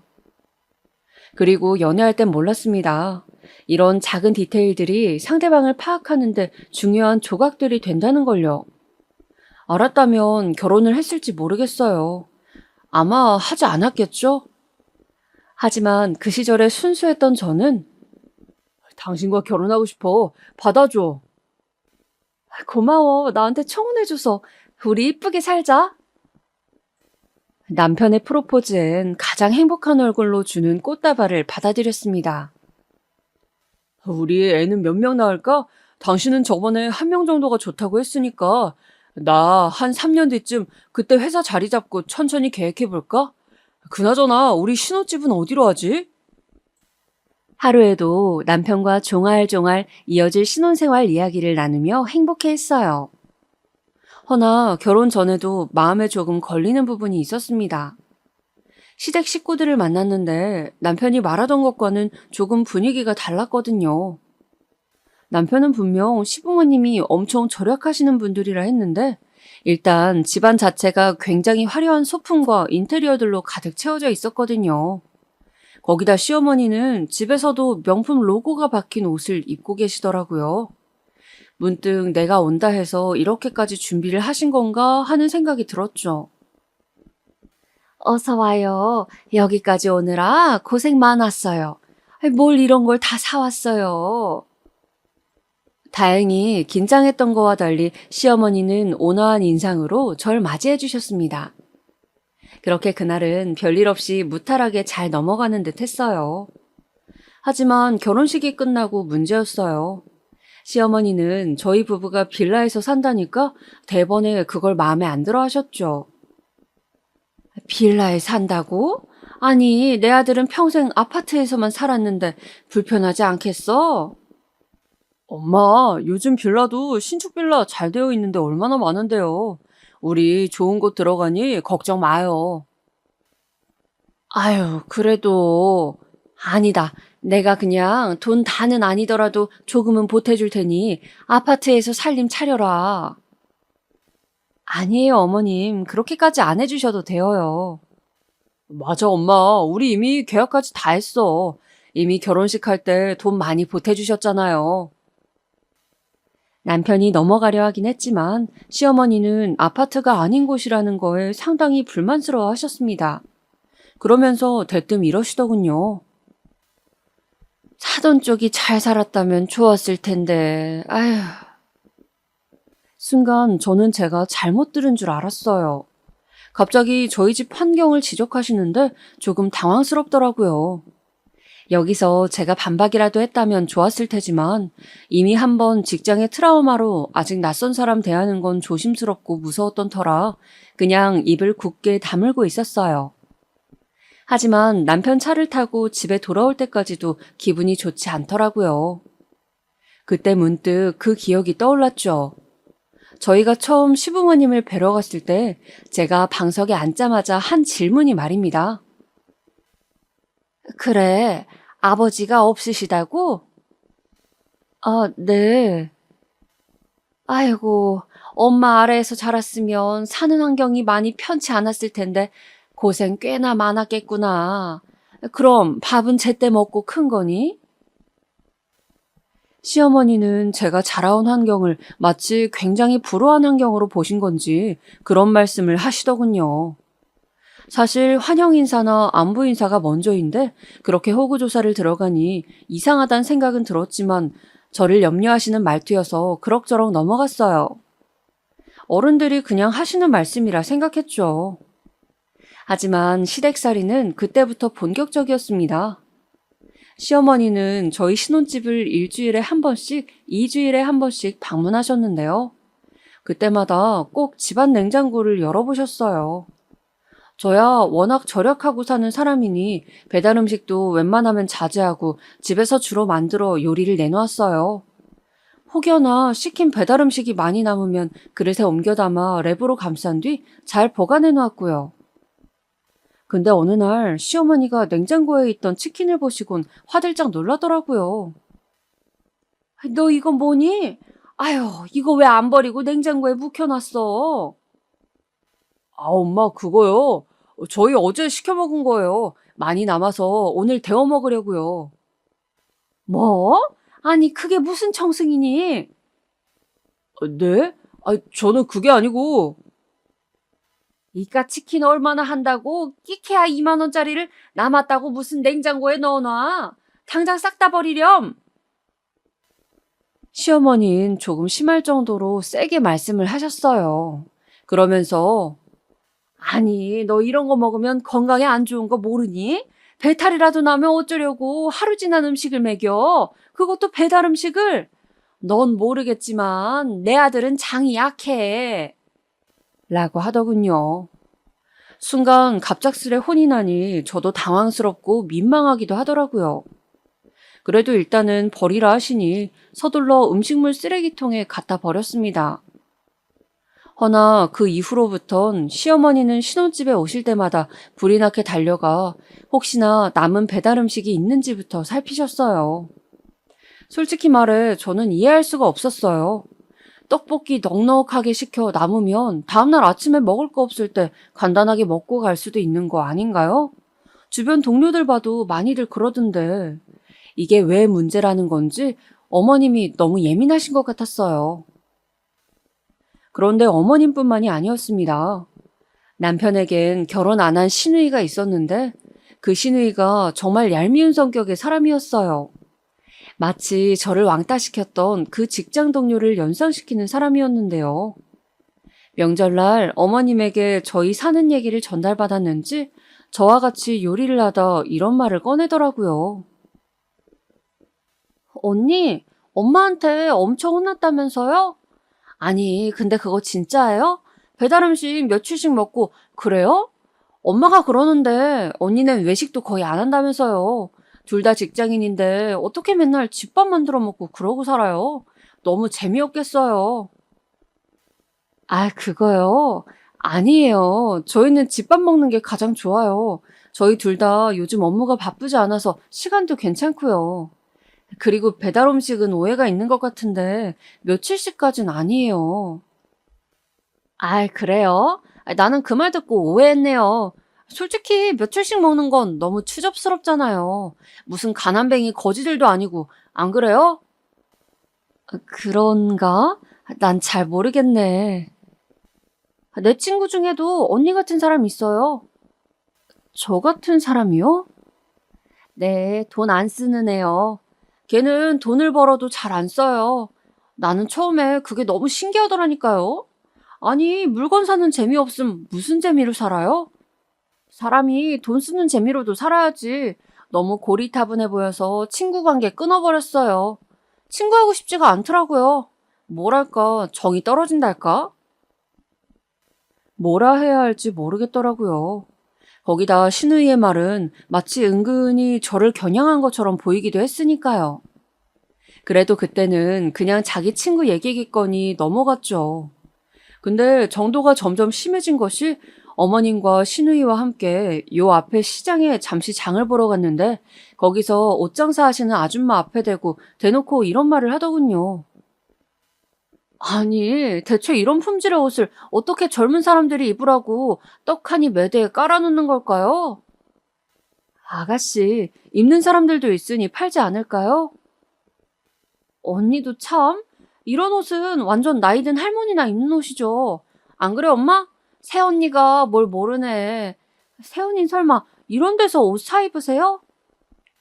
네? 아, 저는 그냥 가끔 가다 사요.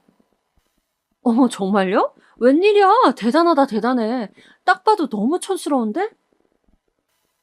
제가 보기엔 그냥저냥 괜찮은데요?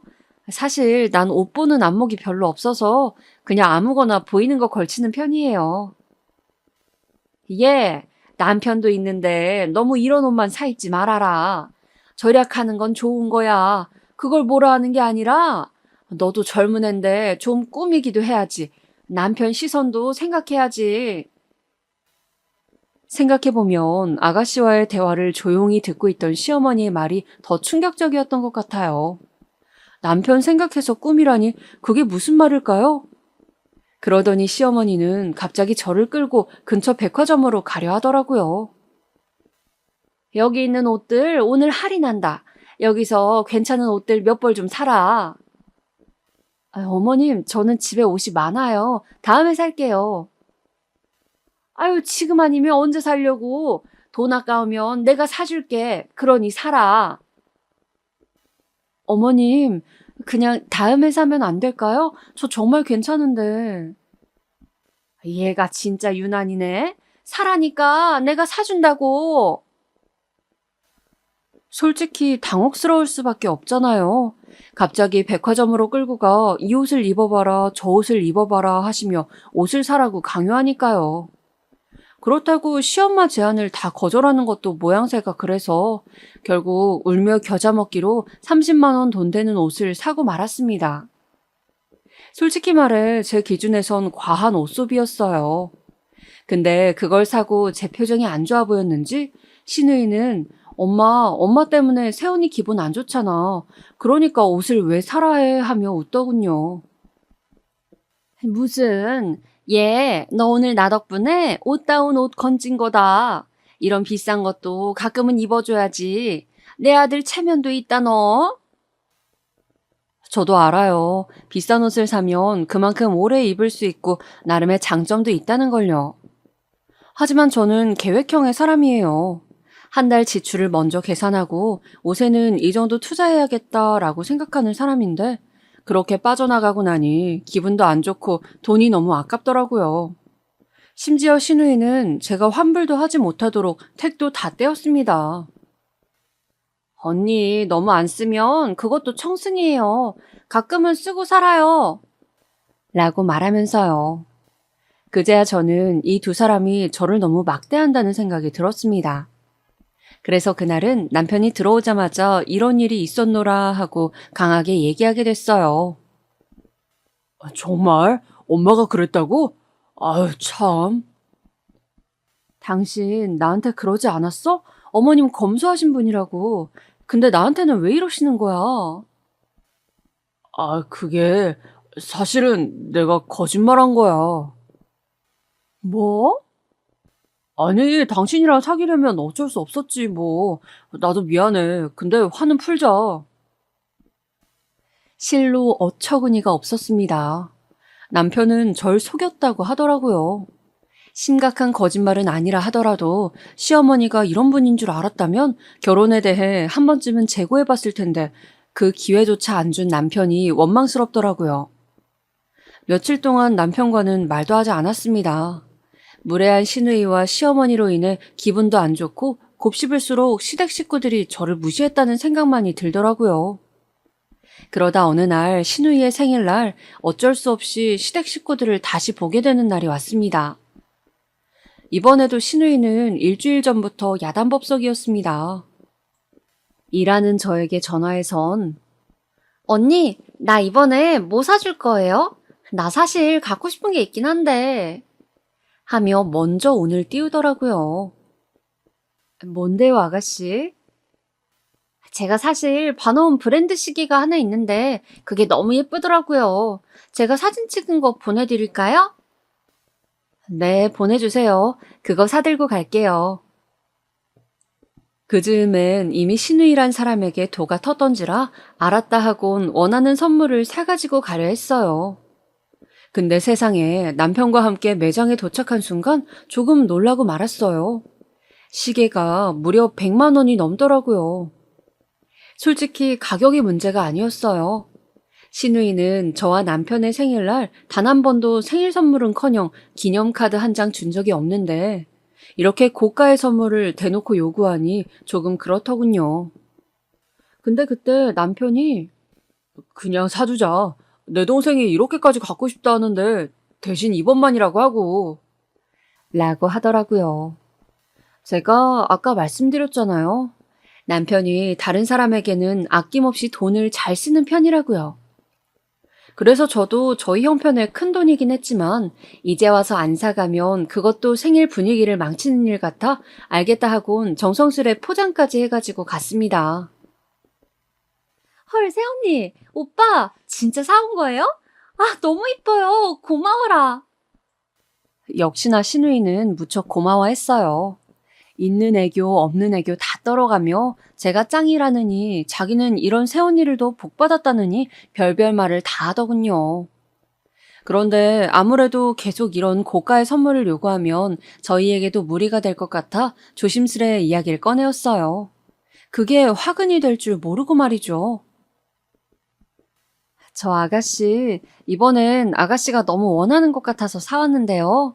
다음부터 너무 가격대가 센 선물은 곤란할 것 같아요. 대신 정성 가득한 선물로 준비할게요. 네? 그게 무슨 말이에요? 다음부턴 이런 브랜드 시계 선물 안 해준다는 거예요? 그래, 그게 뭔 말이니? 너 네 신우한테 주는 선물이 아깝다는 게야? 아유, 어머님, 아가씨, 그게 아니고요. 아가씨 나이에 하기엔 시계치고 비싸긴 했잖아요. 차라리 그 돈이면 다른 질 좋은 걸 더 많이 살 수도 있을 텐데. 어쨌든 아가씨도 이제 직장 취업하면 돈 버시니 이런 고가 선물은 아가씨 돈으로 사는 게 좋겠어요. 솔직히 말하면 저희도 조금 부담되고요. 어쩌면 제 말이 조금 셀 수도 있었다 생각해요. 부드럽게 돌려 말할 수도 있었던 걸 고지고대로 이야기했으니 말이죠. 그런데 아무리 그렇다 해도 이어 날아오는 반응이 너무 격하더라고요. 아, 기가 막히네. 아니, 새언니, 내가 뭐 이런 선물 1년에 여러 번 사달래요? 그냥 딱 한 번 사주는 건데 그 정도도 못 해줘요? 아니, 그 정도 능력도 없나? 네? 아가씨, 지금 말이 너무 심한 것 같은데. 예, 말이 뭐가 심하니? 다 맞는 말이구먼. 내가 너 절약하는 건 그렇다 친다. 근데 네 신우한테도 그렇게 돈 거려야겠니? 그래야 속 편하겠니? 아이고, 가정교육을 도대체 어떻게 받은 건지. 제가 완전 돈에 미친 사람이 된 것 같았습니다. 두 사람의 말만 들어보면요. 거기에 이어 시어머니는 제가 옷도 구질구질하게 입고 다니길래 백화점 가서 싹 바꿔줬더니 고마운 거 모르고 저런다며 혀를 차더라고요. 그제야 남편이 엄마 왜 그래요? 우리가 그럼 이 정도 말도 못해요? 나도 내 동생이니 사주라 했지만 솔직히 과하다고 생각했어요. 라며 편을 드는데 도움도 되지 못했어요. 신우이는 급기야 오빠 결혼하더니 진짜 변했어 하며 뛰쳐나갔고 시어머니는 자기 딸 생일이 망쳐졌다며 모든 탓을 저에게로 돌렸습니다. 마치 대역죄인이라도 된 기분이었어요. 제가 뭘 잘못한 건진 몰랐지만 돌아가는 분위기와 상황으로 그랬어요. 엄마, 일단 우리 갈게요. 나중에 얘기해요. 남편이 상황을 마무리해 겨우 집으로 오긴 했지만 오자마자 얼마나 열이 받던지 냉수를 벌컥벌컥 들이켰습니다. 그리고 심호흡을 깊게 한 번 하다 그만 울음을 터뜨렸죠. 여보, 미안한데 지금 나 별로 말하고 싶지 않아. 그리고 저는 방문을 굳게 걸어 잠그고는 친정엄마 생각이 나 전화를 걸었습니다. 엄마는 여전히 집에서 부업 일을 하고 있었기에 바로 받으실 줄 알았는데 바쁘신지 어딜 가셨는지 전화를 받지 않더군요. 어쩔 수 없이 전화를 끊고 그냥 홀로 슬픔을 사겨야 했죠. 그런데 동생이 그 다음 날인가 전화를 걸어왔더군요. 언니, 나 말할 게 있는데 잠깐 집에 올 수 있어? 중요한 말이야. 전화로 하긴 그래. 동생이 이렇게까지 말한 적은 없었기에 저는 일단 친정으로 갔습니다. 마음이 힘든 와중이라 친정엄마 얼굴과 동생을 보니 그것만으로도 좋더라고요. 근데 그때 엄마가 이런 말씀을 꺼내셨어요. 오늘 너를 부른 건 우리가 언제 말해야 할지 시기를 고민하다 이제는 말할 때가 된 것 같아서 말이다. 우선 너무 좋은 일이니 걱정하지 않아도 돼. 무슨 일인데 그래요? 우리 미영이가 전년도에 사업을 시작했잖니? 근데 그게 투자도 잘 되어서 여유 자금이 많이 생겼어. 정말요? 아니, 왜 말 안 했어? 난 그렇게 잘 되는지도 몰랐네. 언니가 결혼 생활하느라 너무 바빴잖아. 나도 정신이 없었어. 아무튼 중요한 건 그게 아니고 내가 번 돈을 엄마 아는 친구분 소개로 투자를 했는데 그게 엄청 큰 돈이 되어서 지금 건물 하나는 살 수 있을 정도의 재산이 생겼어. 큰 건물은 아니고 작은 건물 정도야. 언니도 알아더라고. 시댁에 자랑도 좀 하고. 들으면서도 입이 다물어지지 않더라고요. 제 동생이야 워낙 저보다 더 똑부러지고 잘난 아이였으니 당연히 뭘 해도 잘 되겠다 싶었지만 이렇게 성공했을 줄 몰랐거든요. 거기다 엄마의 도움으로 그렇게까지 돈이 벌렸다고 하니 너무 놀랐습니다.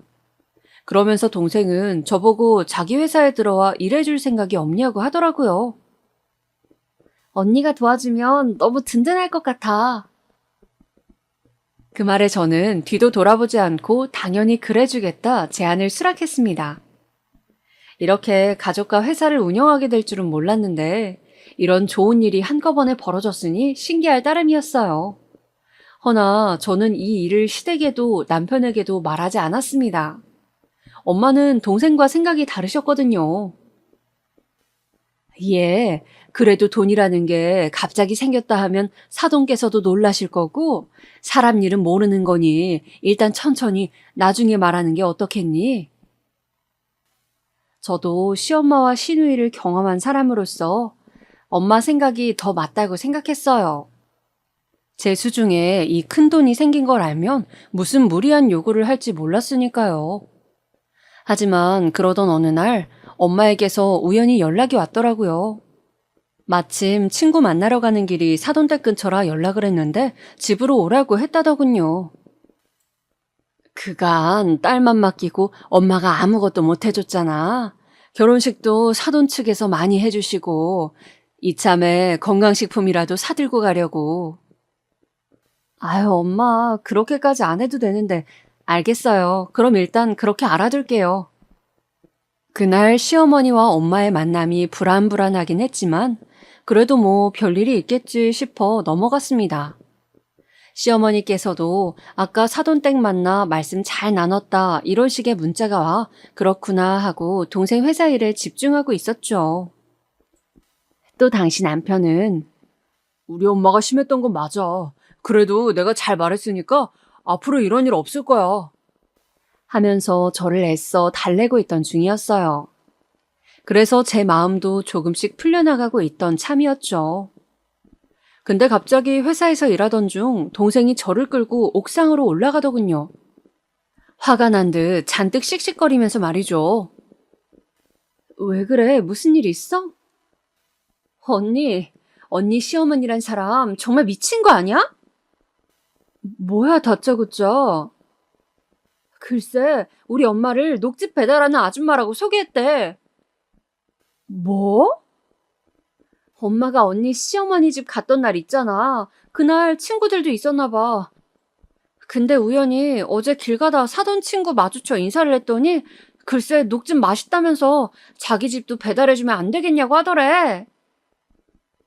세상에 머릿속에서 폭탄이 하나 터지는 기분이었습니다. 저는 당장에 바로 시어머니 집으로 달려갔고 이 일을 따지기 시작했어요. 일단 사실관계부터 확인해야 했으니 엄마를 그렇게 말하신 게 진짜냐 물었죠. 그랬더니 얘 녹즙 아줌마라고 말을 안 할 수가 없겠더구나. 네 엄마가 그때 뭘 입고 온지 아니? 행색이 아주 거지나 다름없었어. 내가 그런 사람을 사돈이라고 친구들 앞에서 어떻게 소개를 하겠니? 뭐라고요? 그러니까 저희 엄마 행색 때문에 그런 거짓말을 하셨다고요? 나도 처음에 전화 왔길래 사돈이니 그래도 잘해주려 했지. 근데 입고 온 옷 보곤 기절하는 줄 알았다. 쪽팔려서 참. 너 앞으로 니네 엄마 복장 단속 좀 시켜야겠더구나. 거기다 무슨 건강식품은 들고 와가지고는 사은품이라고 둘러대느라 혼났다. 듣는 내내 기가 차 웃음밖에 나오지 않았습니다. 그러다 이내 그것은 분노로 전환되었고 저는 그 자리에서 바로 더 이상 이 집 며느리 못하겠다 말하고 나와버렸어요. 근데 온순하던 제가 그리 나가자 시댁에서 더 난리가 났더라고요. 네 주제에 뭔데 며느리를 하겠다 말겠다 유세를 떨어? 빈몸으로 내 아들한테 시집 온 주제에 너 이혼이라도 하게? 하면 뭐 할 건데? 어디 식당 나가 설거지라도 할 거니? 엄마, 그럴 건가 보지. 됐어, 됐어. 이혼하라 해. 누가 말리려는 줄 아나 봐. 시누이와 시어머니가 번갈아가며 꼴값을 떴는데 더 두고 볼 수가 없어 남편에게도 이혼하자 말했습니다. 더 이상은 못 살겠다고요. 이렇게 살다간 내가 죽을 것 같다고 울며 애원했죠. 그런데 거기서 내 편이라 믿었던 남편 놈의 말도 가관이었습니다. 너도 별나다. 아니 엄마가 솔직히 그렇게 잘못한 거야? 우리 엄마 감정적인 사람인 거 알잖아. 잠깐 기분 안 좋아 그렇게 말한 거 가지고 며느리 못하겠다는 발언은 심하잖아. 더 두고 볼 것도 없었죠. 곧바로 이혼 서류에 도장 찍으라 하곤 남편과 함께 했던 그 모든 시간에 종지부를 찍었습니다. 언니, 잘했어. 그런 집에서 더 살았으면 언니가 더 힘들었을 거야. 고마워 내 동생. 물론 누구에게나 그렇듯 이혼 과정이 힘들긴 했지만 동생과 친정엄마 덕에 조금씩 기운을 차려나갔어요. 오히려 시댁이라는 소나기에서 벗어나니 나중엔 진짜 제 삶을 찾게 된 기분도 들었습니다. 그렇게 저희 가족은 회사를 운영하느라 매일매일 일에 열정을 쏟았습니다. 하지만 최근 일어난 일 때문에 제가 사연을 쓰게 되었다 앞서 말씀드렸는데요. 이걸 운명이라고 해야 할지 너무 기막힌 일이 일어났습니다. 바로 저희 회사 건물 앞에서 두 사람을 만나게 된 것인데요. 바로 전 시모와 시누이죠. 하지만 처음에 두 사람은 저와 엄마를 보고선 저희 회사라고는 생각을 못했는지 이런 발언을 하더라고요. 어디 청소부라도 취직한 거야? 여기서 다 만나네, 세상에. 청소부라고요? 바로 기분이 퍽 불쾌해 인상이 구겨지자 엄마가 저를 말리고 들었습니다. 그러면서 일침을 가하시더라고요. 대단들 하십니다. 나를 녹즙 아줌마로 소개하더니 이번엔 내 딸한테 뭐요? 청소부? 내 딸이 착해서 엄마 위한답시고 시댁살이 어찌 당했는진 말 죽어도 안 합니다. 근데 그렇다고 내가 다 모르는 건 아니에요. 당신 같은 사람 밑에 있었으니 얼마나 속이 썩어 문드러지게 고생했을지 내가 그 생각만 하면 밤에 자다가도 벌떡 일어납니다. 그러니 내 회사에서 썩 나가세요. 회사요? 여기가 당신 회사라고요? 아니, 설마. 언니, 이게 무슨 말이에요? 정말이에요? 두 사람은 그야말로 못 들을 말을 들었다는 듯 몇 번을 캐묻더니 회사까지 와 명패를 보고 난 후 개거품을 물었습니다. 그러고선 며칠 후 다시 찾아와 인간이라면 어찌 이럴 수가 있을까 싶을 만큼 아부를 떨기 시작하는데 혼자 보기 아까울 지경이었어요. 예, 우리가 그래도 한때 가족이었잖니. 그 정을 생각해보렴. 우리 아들이 널 아주 많이 보고 싶어 해. 이쯤 되면 다시 슬슬 합칠 때도 되지 않았니? 맞아요, 언니. 그리고 혹시나 옛날 일이 걸리는 거라면 내가 정말 잘못했어요. 그때는 내가 정말 철이 없었거든요. 나 언니가 사준 브랜드 시계도 아주 잘 보관하고 있어요. 그간 언니 생각 많이 났거든요. 오빠가 정말 언니 많이 그리워해요. 기가 막혔죠. 그 말에 저는 다른 생각하지 못하도록 못 박듯 아주 단호히 말했습니다. 두 사람 다 잘 들으세요. 저는 두 사람 제 기억 속에서 지웠어요. 그래야 제가 살 수 있을 것 같아서요. 그러니 우리 더 이상 인연 이어가지 말고 여기까지 해요. 저 찾아와서 비는 짓도 하지 마시고요. 상당히 추접스러우니까요. 저는 그 정도로만 말을 하고선 뒤돌아 일터로 다시 향했습니다. 그날 마음은 복잡했지만 어딘지 모르게 알턴니가 빠진 시원한 기분도 들더라고요.